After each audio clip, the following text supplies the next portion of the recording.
Pre-agenda meeting for March 27, 2024. Roll call. Blair. Here. Smiley. Wiles. Here. Hunt. Our agenda, and Alan, you have the floor, sir. Thank you, Madam Mayor. First thing we talk about is our agenda, and we'll start with the consent agenda. A regular meeting minutes, B, the 2023 destruction order, C, resolution 21-24, special use development permit for short-term rental, short-term rental at 919 South Mount Olive Street, and D, contract amendment, Public Works Department, wastewater division, engineering services, headworks improvements. Anything you want to talk about there? Any questions? Madam Mayor, I'd like to just hear about item D. I don't have any real questions, just, And I was actually going to ask Steve, because that was something we had, we moved it to the actual consent, so he'll come up and talk about it.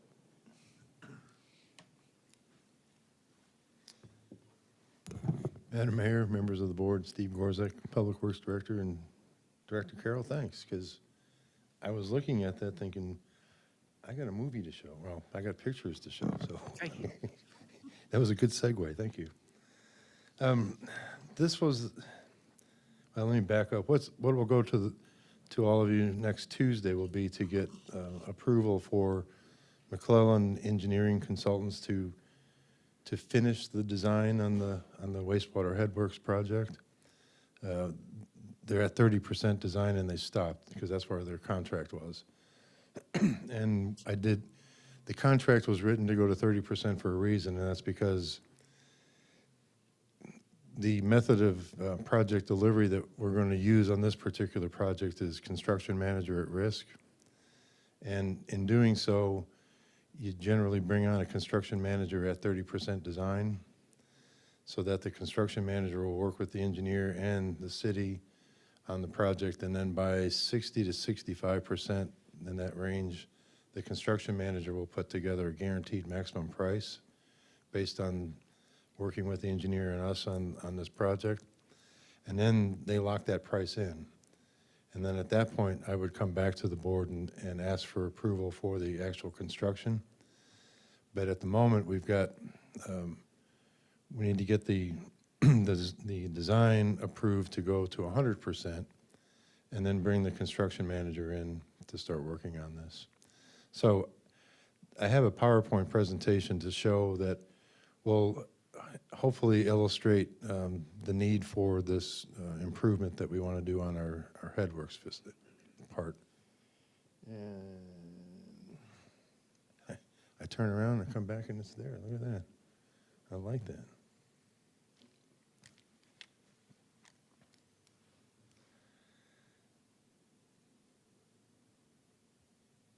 Okay.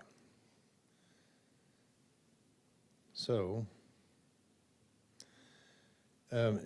this is also in the staff report, but just as a reminder or a refresher, I guess, on the headworks. There's two parts to a headworks facility at a wastewater plant, and it's actually known as preliminary treatment. It has screening and grit removal.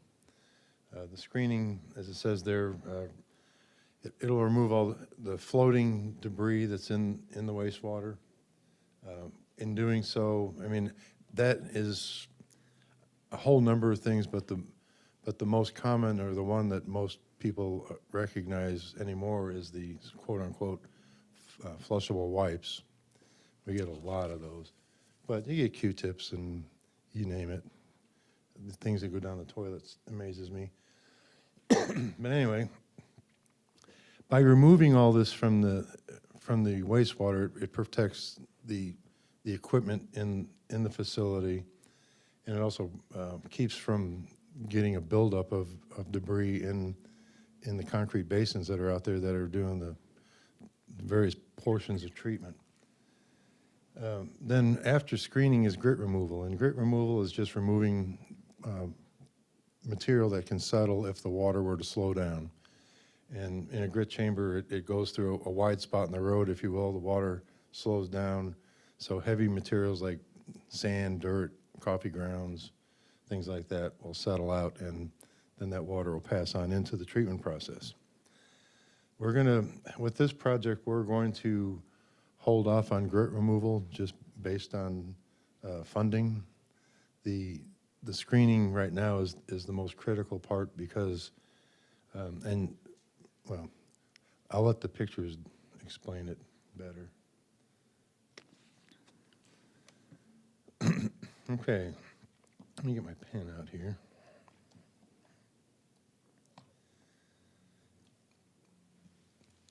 This is the screening part of the headworks. There's, I'm gonna see if this will work. Yeah, right there.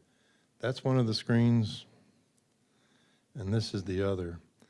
The first one hasn't been in service for a few years because you can't get parts. So the other one, the second one that I circled, is the one that's doing all the work. This thing runs all the time. I mean, it's based, I mean, it does, I shouldn't say it runs all the time. I don't know. Tony, do you have it running on hand all the time now?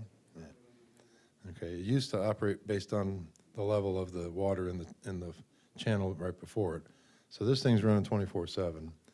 It was part of the 2009 upgrade, but it's what's called a step screen. So if you could look at a cross section of the screen, it has steps.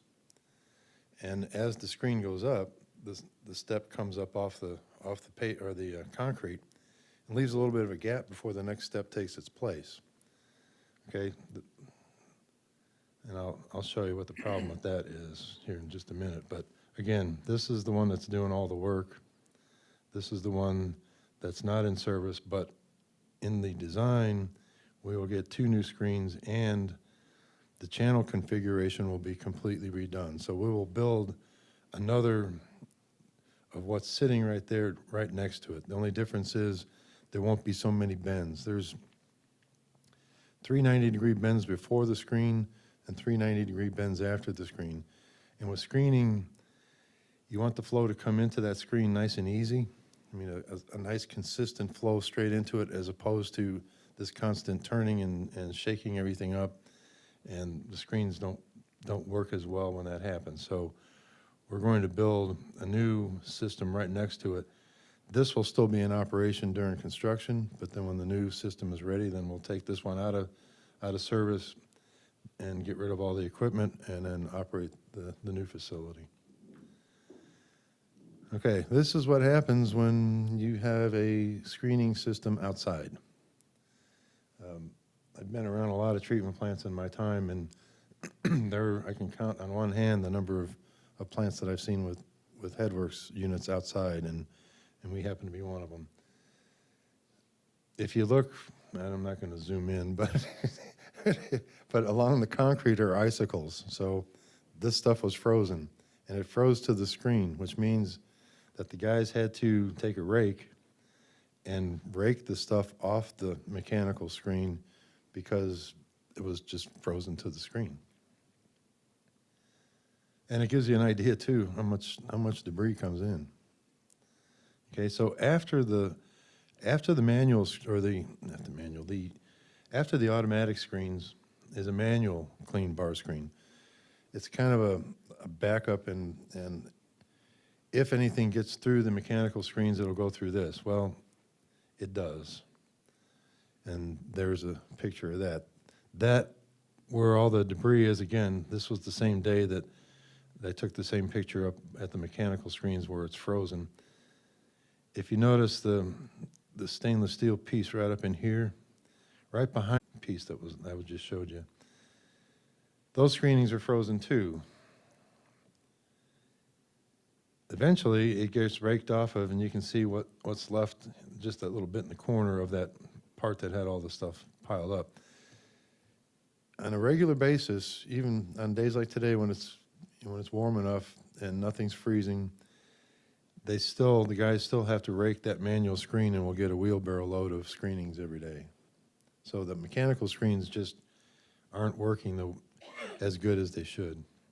With the new system, the wheelbarrow goes away, but we will put the way the design is set up right now, there will be two channels, a mechanical screen in each channel, and then a third channel that'll have a manually clean screen. And the only time that'll need to be used is if we have a big rain event and we've got a lot of water coming into the plant and two channels can't keep up, then we can open up the third channel. The treatment plant typically sees a flow of just about 3.5 million gallons a day on average. During a storm event, it can go up as high as 20 million. So the screens will get overwhelmed. So the manually clean screen will come in handy. Okay, so now, did we catch everything? No. This is in the treatment process. That brown stuff you see at the bottom is the sludge. That has the bacteria that do the treatment. So this is the biological treatment part of the process. The mixer was raised up so that the rags and stuff could be cleaned off of the cable that holds that mixer. And it doesn't do it by itself, so you got staff out there pulling this stuff off the cables. And then I think this is the last picture. It's kind of blurry. Tony's down in a sludge holding basin, which is the last part of the treatment process. I mean, it has to go through. It goes through this, where right in here is the biological treatment. The excess sludge goes to a digester, from the digester to a sludge holding tank, and then from the holding tank to a belt press that dewaters the sludge. The sludge gets put in a roll-off container and hauled to the landfill. This is the sludge holding tank. And you can see all the debris that made it through the whole treatment process and wound up in here. There's over a ton. When they were finished getting all that out of there, there was over a ton of rags. So our screening process needs to be upgraded in a bad way. And that's why we're wanting to try to do this project now as opposed to waiting until a plant upgrade, because the upgrade's not going to happen for a few years yet. So we would like to try to address this now to avoid this kind of stuff right here. Not only does it cause problems with taking up room in the tank, but where Tony's standing right behind him, this is an air diffuser, all right? Well, air piping with air diffusers sticking out of it. Down here where this pile is, that's all covered up with rags, so there's no air coming out over there. So that is the presentation, and hopefully, I think we're going to have some questions. I'm just curious, the rags, are they from like people putting rags in their toilets? Where are the, It's the Rags. Clorox wipes. It's the now actually the packaging is changing. I noticed we had bought a package of wet wipes. It was Walmart brand. I call it Old Roy brand. But anyway, it does say on the package now not to be disposed of in a toilet, but they still get flushed. I mean, between that and like I said, Q-tips and grease, people will dump their, maybe make bacon, and you got grease in the pan, just dump it down the drain, run some hot water, and call it good. It winds up in the sewer main, and it turns into big clumps of grease. So we get that on the screen, too. If I may, Steve and his staff are available. If you guys, I invite you to go out there and look, because it was eye-opening for me when Tony and Steve gave me a tour, the things that people are flushing. And we try to do PSAs and, get things out there, but it's breaking our equipment down. It's old, and those are things that we're going to have to place in the very near future. But it's eye-opening if you get a chance to go out there. Let Tony give you a tour of that facility and just see for yourself. But it was very eye-opening for me. We have a video on the website. If you go to click on wastewater, there's a video about, it just shows a couple clear plastic containers.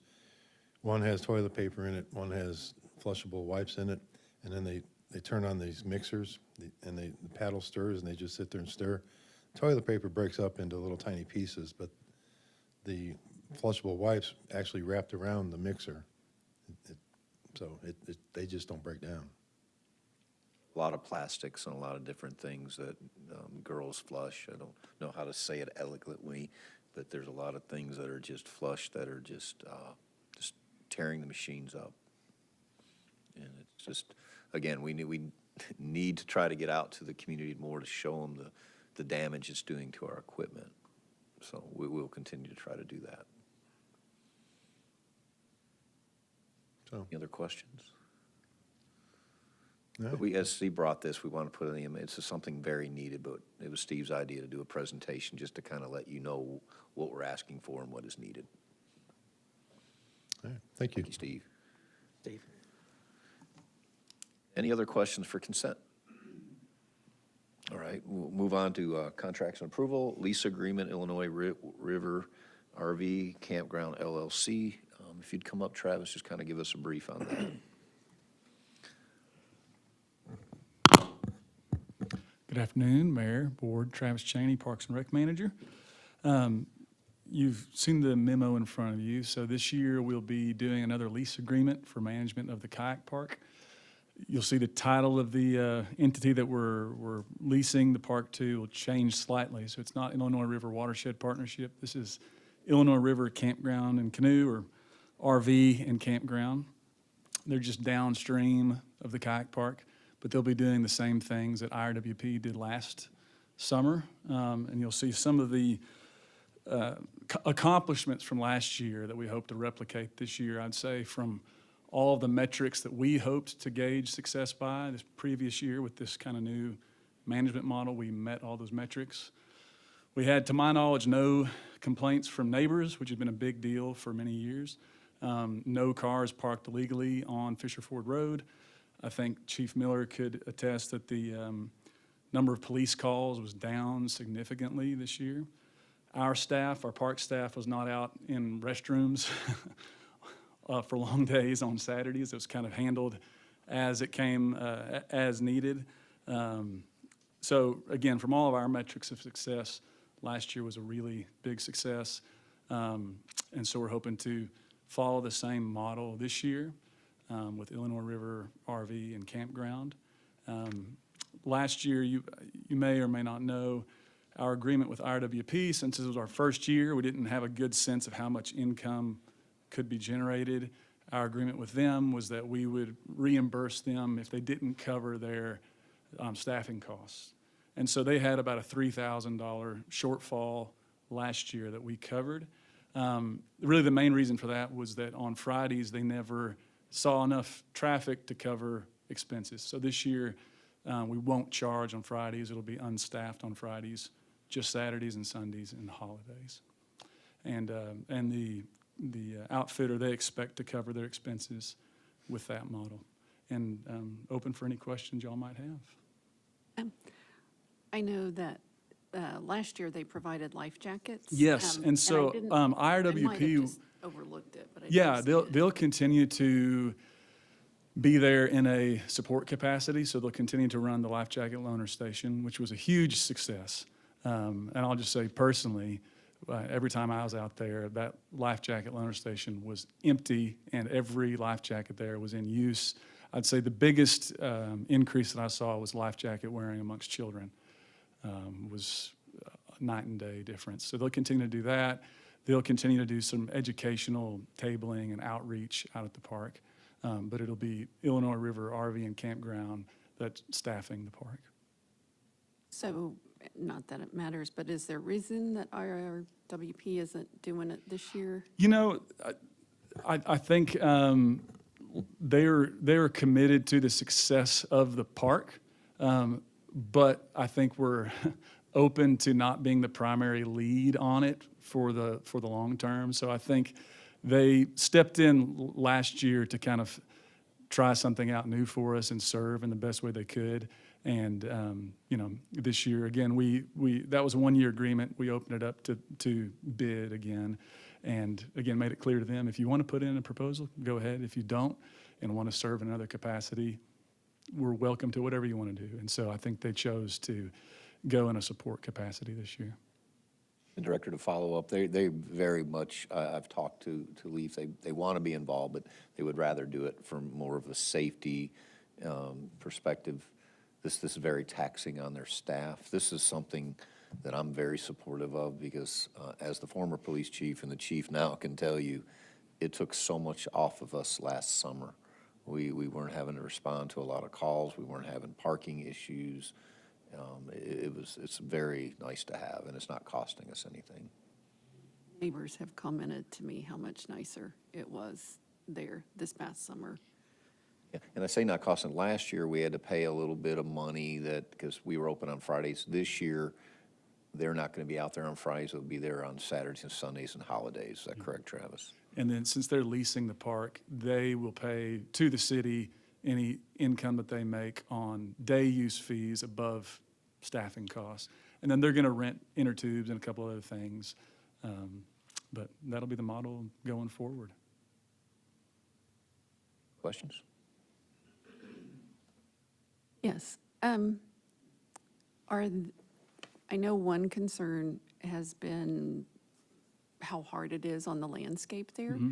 Are they knowledgeable about that as far as Yes. helping to care for it? And not I'll say letting it that was further destroy? another, a big question mark going into last year. Again, the Walton Family Foundation, IRBP, they'd invested about $50,000 in trying to get some vegetation established on those stream banks so that we didn't lose the big trees that were out there. And any of y'all that were out there saw, they were up on stilts, basically. All the dirt had washed out underneath them.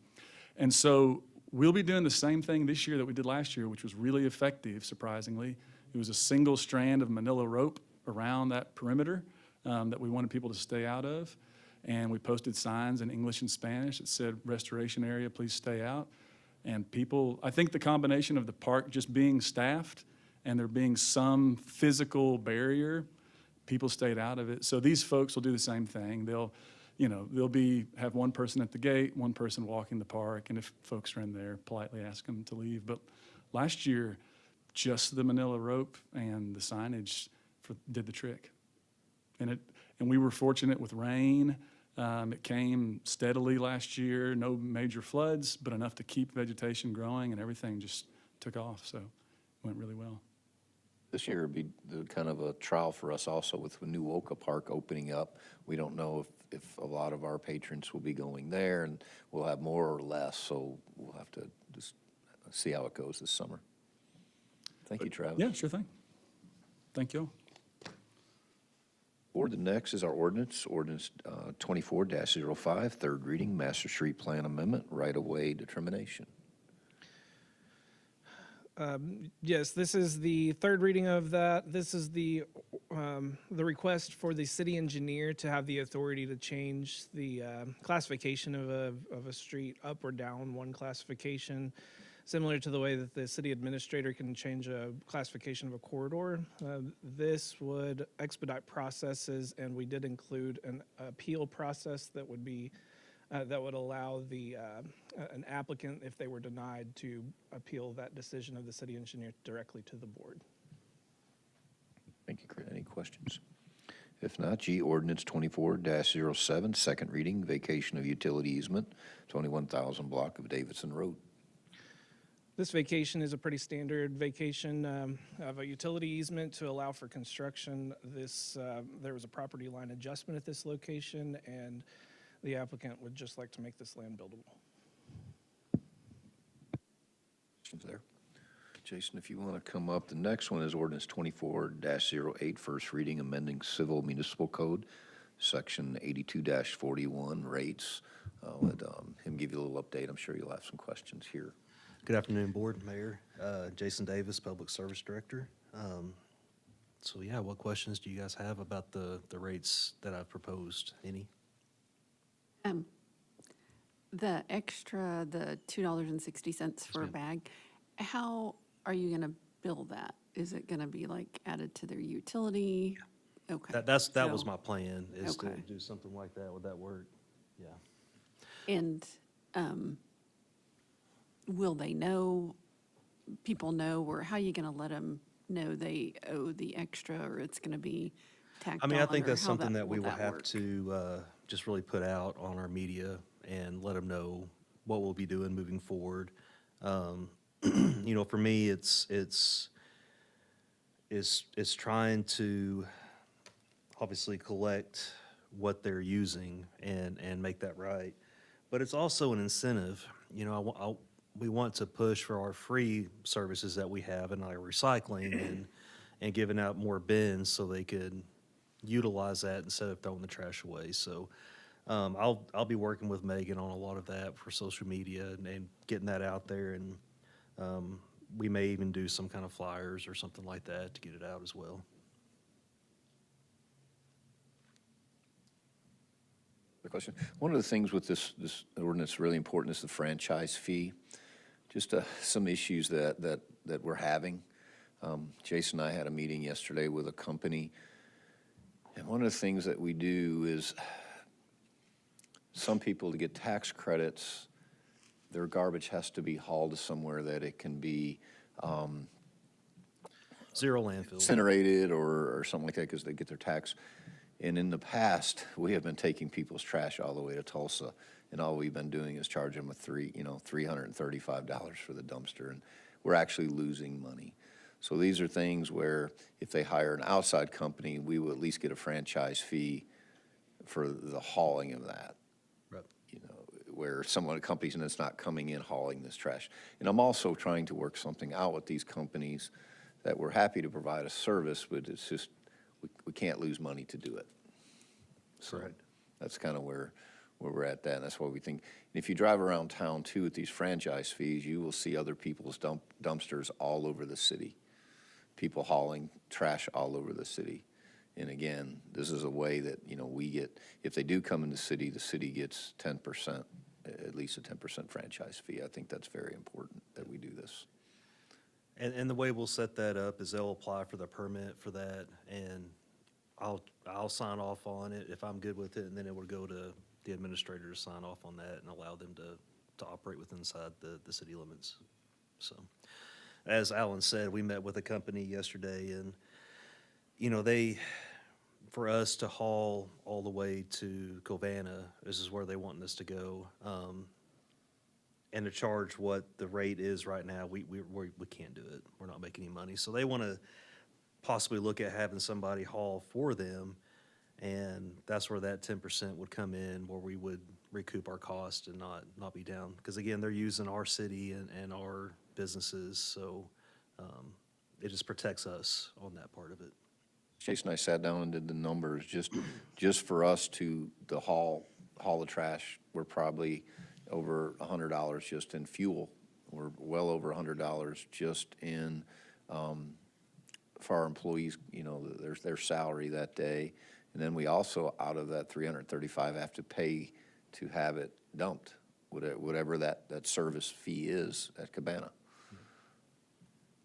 So we're not doing well. Again, we're going to keep going back because we want to provide a good service, but it's got to be profitable also. Right.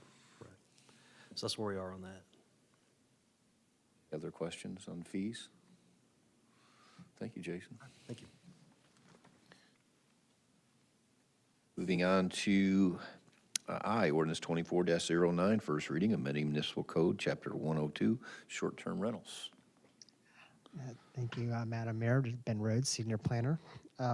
So this was an ordinance that went before the board last December on short-term rentals.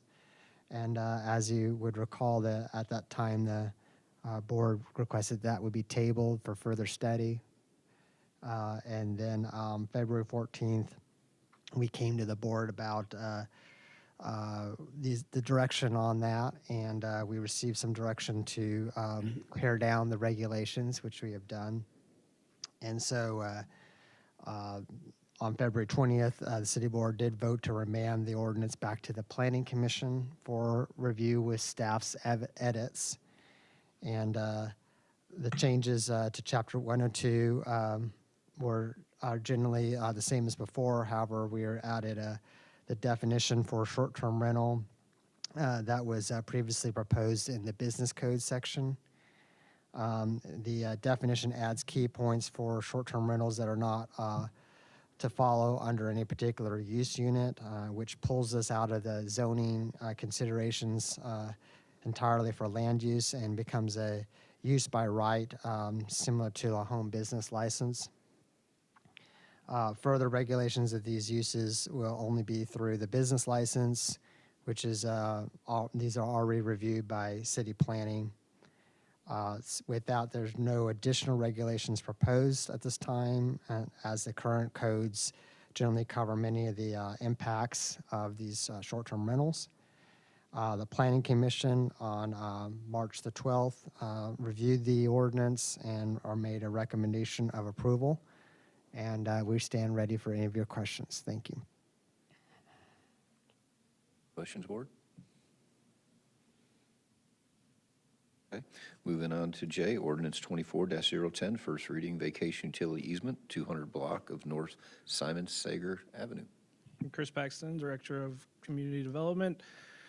This is the first reading of this utility easement vacation. This was an expedited project. This was more of a cleanup work off of that Simon Sager stub that was intended to be vacated earlier. However, the note on the plat stated for future vacation or some similar language to that. So this is the first reading. I believe that they're going to likely request a second and third reading combination on this to expedite the construction of a retail store location at that easement location, which is currently being held up by that easement.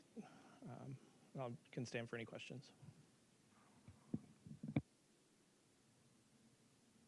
Last ordinance, 24-11, first reading, annexation of 1.25 acres, 23790 Sycamore Heights Road. This is a pretty common annexation request. This is so Ms. Orcutt can get utilities. So she's requesting the annexation of the 1.25 acres by petition, and I can stand for any additional questions. Questions? Again, then that's everything on the agenda. Oh, there will be, Mayor, if you want to kind of explain, it's not on this, but the mayor will request an executive session. And that executive session will basically, you want to explain it, Mayor, a little bit? We'll call it executive session for, I believe it's, the correct wording is for the review of, help me here, Misty, exactly what is the wording, the review, either. Like a performance review kind of for the vacation, the extra vacation. Right. It's a part of our administrator's contract that we had agreed, and he had agreed that after his 6 months, we would do a review. And there is also a request in there so that you all will need to decide whether you are going to go ahead and do that after his 6 months. So that's why we're calling the executive session, is for review of that contract and that request. I just don't want anybody warning, uh-oh. Yeah. What are they doing? But what it is, you basically, is my understanding, nothing for paper or anything. That'll just be discussion for you to decide yay or nay, and then we'll come back. So I just want to give everybody heads up on that you will see it on the updated agenda, is my understanding. Kevin, do you want to come up? And what I want is, we have a feature on your mics. I want Anthony to come up, be able to explain, walk it through it. You can actually, to vote, and just kind of walk you through that a little bit. Good afternoon, Board. Anthony Stokes, IT Manager. What Mr. Gilbert is alluding to is the voting feature is available on your mics now. And I just wanted to kind of quickly go through it and present it to you all and kind of show you how it works. So if, Ms. Janae, if you'd indulge me.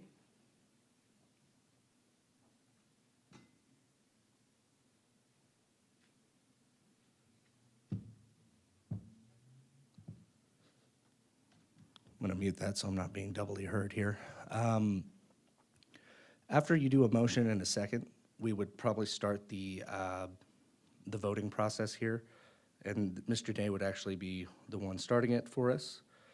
And we'll go ahead, you probably will see on your mics now, you'll have 3 options: yes, abstain, and no. You may select whichever one you want. After the vote starts, we'll display it here, and we'll display it live. So if you would please go ahead and press a button, and I'll wait. There's only 4 of us here who are voting. So after the votes are cast, and we make sure all the votes are done, we'll go ahead and stop the vote. One has not. We cannot see, who is it? Ah, there we go. All right, now we'll go ahead and It's stop hard the vote.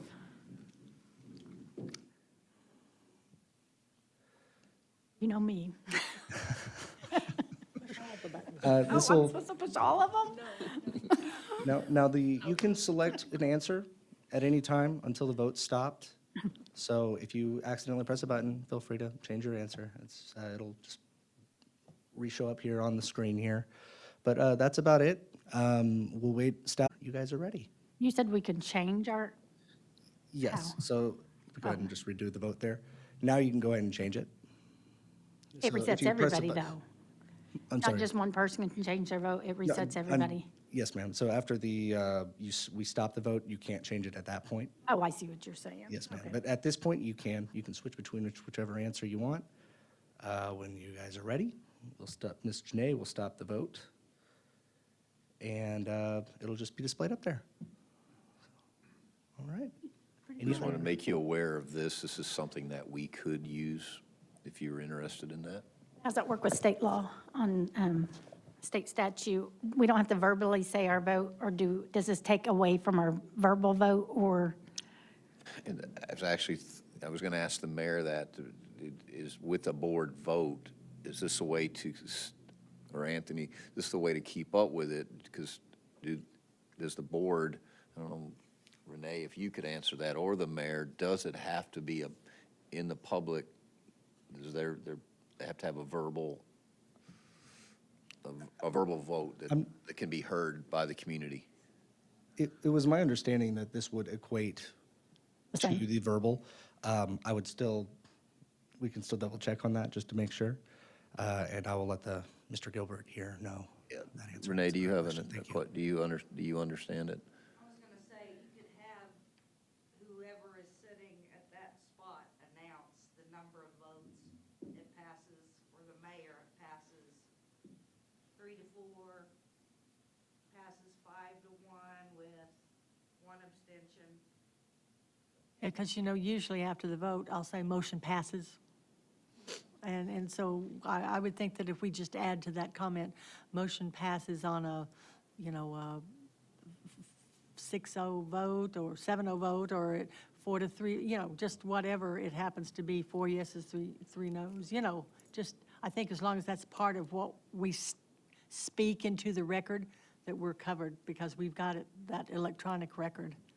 Yes, ma'am. And it will be recorded and live streamed, of Right. course. So- Right. I'll check with our attorney Yeah. to make sure, but I'm pretty sure we're good with this procedure. I'll make 100%. I'll check on that. Thank you. So Yes, ma'am. if we use this to vote, though, people don't know how we voted.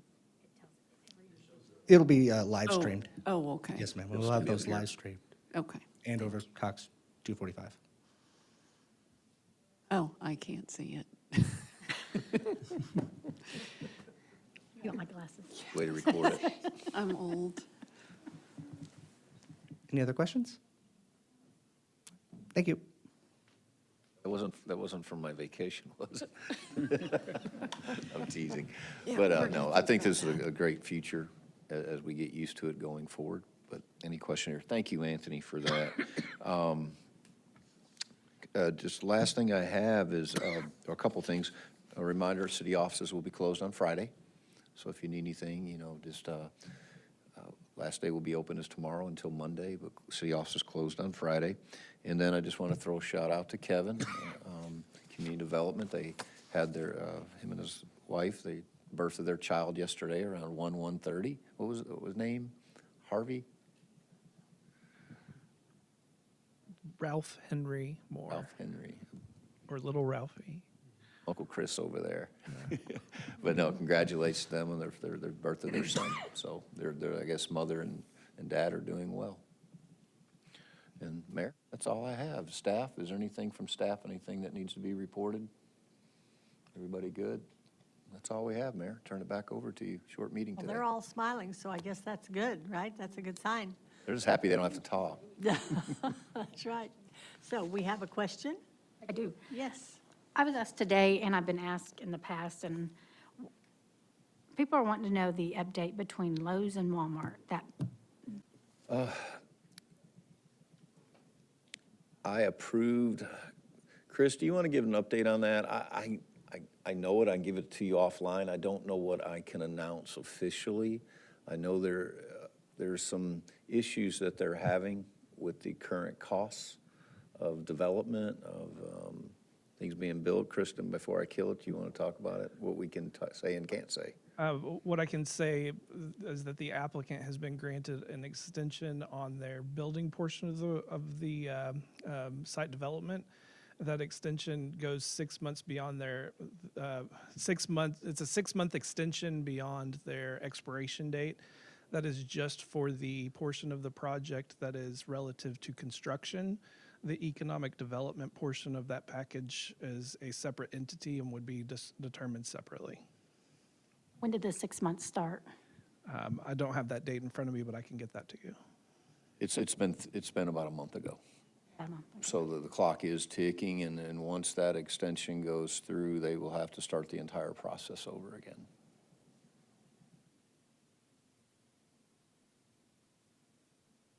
Again, it's Madam just Mayor? some confidential information. I wish I could give you more, but, I No, can. that's fine. I was asked again today, and I thought, well, I'll just ask while Oh, we're here. great question, thank you. I think we've all been asked that, so, And I keep, yeah. Reed?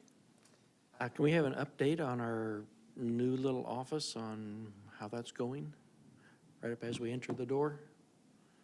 Right now, we are actually in the process. We did internal interviews, and now we're going external just to see, what else is out there. One of the delays right now that we're having is that the court, as you notice, is under renovation. And so now that they're under renovation, their staff will be over here for collecting fines. They'll be over here all week, and then court's going on at least twice a week. They were here from 8 o'clock to probably 4:30 yesterday. With court, the last court date a month is usually a long day. So right now, that's kind of on hold till court, we get that renovation done and get them back in their offices over there, and then we will have someone in that seat. Thank you. Yes, sir. Anyone else? Any other updates? Anything staff can answer for you? If not, then I appreciate everyone being here. Hope you have a happy Easter, which I guess that's coming up a week from Sunday. It is this Sunday, This Sunday. Sunday. So, yeah, enjoy and get a treat. and get a treat. Aubrey did the ones with the flowers. She Hey, specifically made the Mayor, ones with the flowers for you guys. Before There you, you go. Jason, would you come and just give us a quick update on the spring cleanup? It's my understanding it doesn't start till Monday, but I've had some people call. We just didn't realize it was this Easter. I didn't realize it was Easter Sunday, but we kind of always do it on this week. We'll keep a better eye on that going forward, but I don't think the actual pickup starts till Monday. Is that right? So again, if people want to start putting their stuff out on Easter night or during the week, that's up to them. But I don't know if there's anything else to put out there. And they've already started, so, I don't. Yes, so it's too late now. That's right. I didn't know that until I got an email about it today. So. All right, with that, we are adjourned.